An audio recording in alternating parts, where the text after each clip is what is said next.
मैं जिस गांव में पैदा हुआ हूं ना, मेरा जन्म स्थान भी है, मेरा बर्थ प्लेस भी है वो, और ननिहाल भी है, मेरा मामा का घर भी है। वो सुपौल डिस्ट्रिक्ट में है। उसको बहुत कम लोग मेंशन करते हैं। अब ये क्यों करते हैं, हो सकता है मैं रेडियो स्टेशन काठमांडू से करियर शुरुआत की तो सबके दिमाग में वही है। तो मैं, बहुत छोटा सा गांव है वो, बाइसी गांव, सुपौल डिस्ट्रिक्ट, वहां मैं पैदा हुआ हूं। और मेरी पढ़ाई लिखाई भी, I did my SSC from Bihar only. Middle भी मैंने बिहार में ही की, मैट्रिक भी बिहार में की। और जिस गांव में मैं पैदा हुआ, 70-72 साल हो गए उस गांव में बिजली नहीं थी, इलेक्ट्रिसिटी नहीं थी। तो मेरा एक फंक्शन था नालंदा में, तो वहाँ चीफ गेस्ट हमारे चीफ मिनिस्टर साहब थे, नीतीश कुमार जी। तो स्टेज से ही मैंने उनको कह दिया कि आपको मेरे लिए काम करना पड़ेगा। तो वो सोच में पड़ गए, इतने लोग बैठे हुए, ये क्या कहना चाहता है।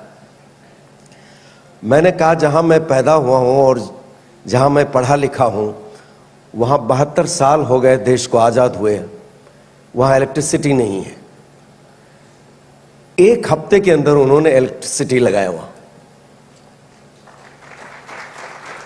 मतलब मंशा हो तो कुछ भी हो सकता है जी, कोशिश किया जाए तो कुछ भी हो सकता है, क्यों नहीं। तो मेरा कहने का मतलब यह है कि आपकी सोच बहुत अच्छी होनी चाहिए, आप में एक डेडिकेशन होना चाहिए कि मुझे ये करना है। मेरे फादर कहते थे कि मतलब तुम्हारे पिता किसान हैं, तुम कहां बॉम्बे का सपना देख रहे हो, तुम पागल तो नहीं हो गए हो, ये पॉसिबल नहीं है। पढ़ो लिखो, इंजीनियर डॉक्टर बनो, मेरे लिए अच्छा होगा, मेरे पास तो इतने पैसे उसे भी नहीं है। और ये वही कहानी वाला गाना आया कि कोई इंजीनियर का काम करेगा, बेटा हमारा ऐसा नाम करेगा, कोई डॉक्टर बनेगा। देखिए कैसे ऊपर वाला स्क्रीन प्ले मिलाता है। तो मैं फिर, मेरा पैतृक जो है मिथिला में, एक्चुअली हम लोग मैथिली हैं, तो मिथिला के बॉर्डर में नेपाल है, वहां मेरा पैतृक है। तो आप सॉरी, मैं ज्यादा टाइम तो नहीं ले रहा हूं ना। SSC के बाद मेरा कोई रास्ता नहीं था कहीं, तो वहां के कई मिनिस्टर्स थे जो मैंने कहा कि उनको मुझे कुछ काम दे दीजिए। तो बोले यार तुम काठमांडू आ जाओ। तो वहां गया, मैं रेडियो स्टेशन में काम किया, 100 रुपये की नौकरी की मैंने वहां, और 6-7 साल मैंने ऐसा काम किया।